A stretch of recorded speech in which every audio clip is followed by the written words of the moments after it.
দ্বাদশ স্থান, ক্রুশের উপর যিশুর প্রান্তেক। হে খ্রিস্ট, আমরা তোমার পূজা ও ধন্যবাদ করি, কারণ তুমি তোমার পবিত্র ক্রুশ দ্বারা জনগণ নিশ্চয় করিয়াছ। যিশুকে এমন একটি স্থানে ক্রুশে দেওয়া হয়েছিল যে জায়গাটি ছিল বিভিন্ন মানুষের চলাচলের রাস্তা। খুব কম সময়ের মধ্যে অনেক মানুষ সেখানে জড়ো হলো। ফরিসি, সমাজ নেতা ও সৈন্যদের সাথে যোগ দিয়ে তারাও কম সময়ের মধ্যে ক্রুশের উপর ঝুলন্ত যিশুর প্রতি ব্যঙ্গ বিদ্রুপ করতে লাগলো। কিন্তু তাদের বিদ্রুপের প্রত্যুত্তরে যিশু শুধালেন এক অমৃত বাণী। হে পিতা, এদের ক্ষমা করো, কারণ এরা যে কি করছে তা এরা নিজেরাও জানে না।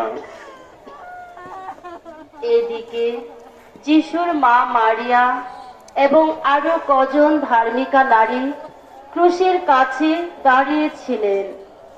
মাকে এবং তার পাশে প্রিয় শিষ্য যোহনকে দাঁড়িয়ে থাকতে দেখে যিশু বললেন, মা, ওই দেখো তোমার ছেলে।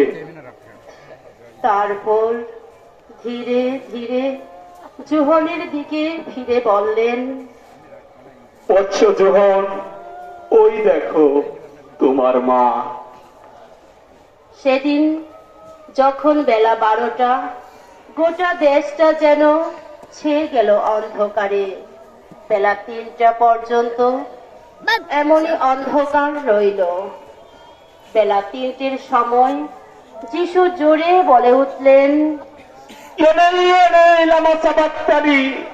ঈশ্বর আমার, ঈশ্বর আমার, কেন আমাকে পরিত্যাগ করেছ?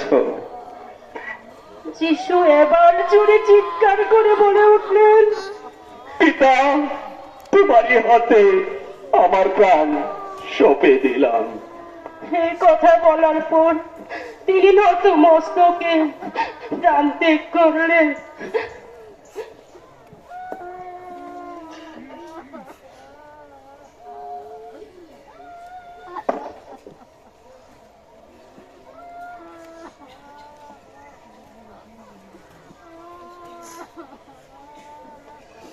হে প্রভু, আমাদের অন্তরে তুমি জীবন্ত। পরম পিতা তোমাকে জীবনে উন্নীত করেছেন, তাকে বিশ্বাস করতে তুমি আমাদের শিখিয়েছ। পিতার প্রেম ও যত্নের উপর আস্থা রেখে অন্তরে দরিদ্রতা ও স্বাধীনতা লাভ করতে আমাদের সাহায্য করো। আমরাও যেন তোমার মতো কষ্টভোগী সেবক হয়ে তোমার মুক্তিযজ্ঞে বিশ্বাস ও ভক্তি নিয়ে অংশগ্রহণ করতে পারি। তৃতীয়ের